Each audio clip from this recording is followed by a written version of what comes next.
Live from 17 News Studios, your local election headquarters. This is 17 News Primary 2020.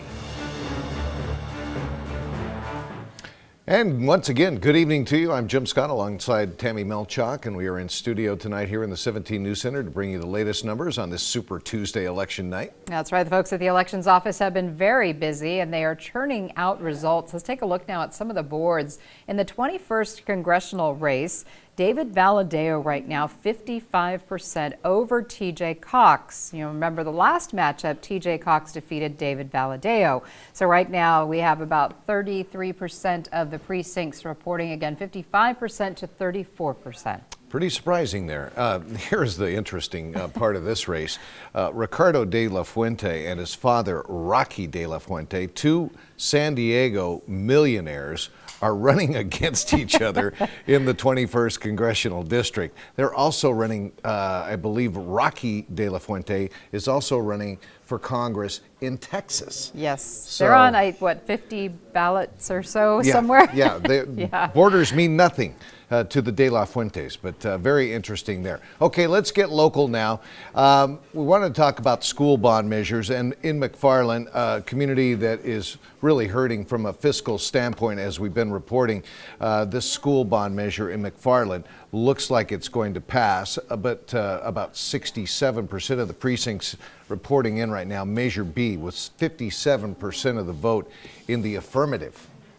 All right, let's take a look at Measure A. This is the Wasco Union School District bond. This one right now is going down to defeat, 52% to 47% rather. This is the high school bond measure. Yes, and this would authorize a new gym for about $30 million and about $8 million in upgrades to the old gym. Meantime, there's Measure C. That is also a Wasco Union School District bond measure. This is for building new classrooms in the elementary K through 8 school district there. And right now the voters in Wasco are saying no to Measure C. And let's take a look now. There are two cannabis measures on the ballot. Now, Measure D is put forth by the Central Valley Cannabis Association. Right now, this one's going down to defeat, 60% to 39%. This would allow dispensaries to operate without a conditional use permit and also grandfather in dispensaries that were in business before the ban went into effect. And then there is Measure E.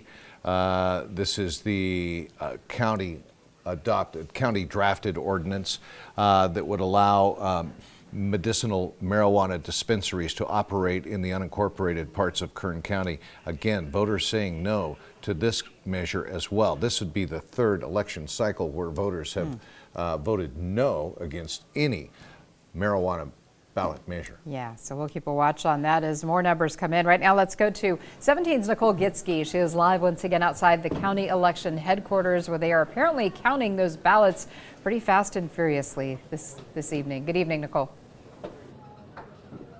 Good evening, Tammy. Well, things are starting to pick back up here at the election headquarters. Let me take a step out of the frame and we can look. They are bringing in boxes of ballots from all over the county, and now they are getting ready to count them, getting that process.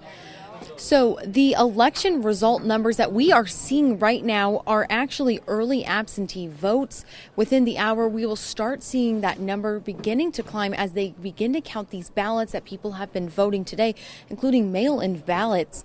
And so pretty much we talked to Mary Bedard, the Registrar of Voters, and she's telling us everything is going as smoothly as it can today.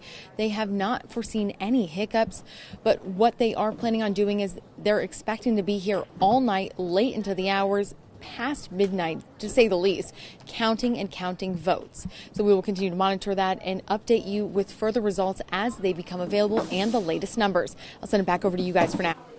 All right, 17 is Nicole Gitske at our county elections office. Okay, we'll have a full wrap up for you on this Super Tuesday coming up tonight on 17 News at 11. Until then, we'll see you later.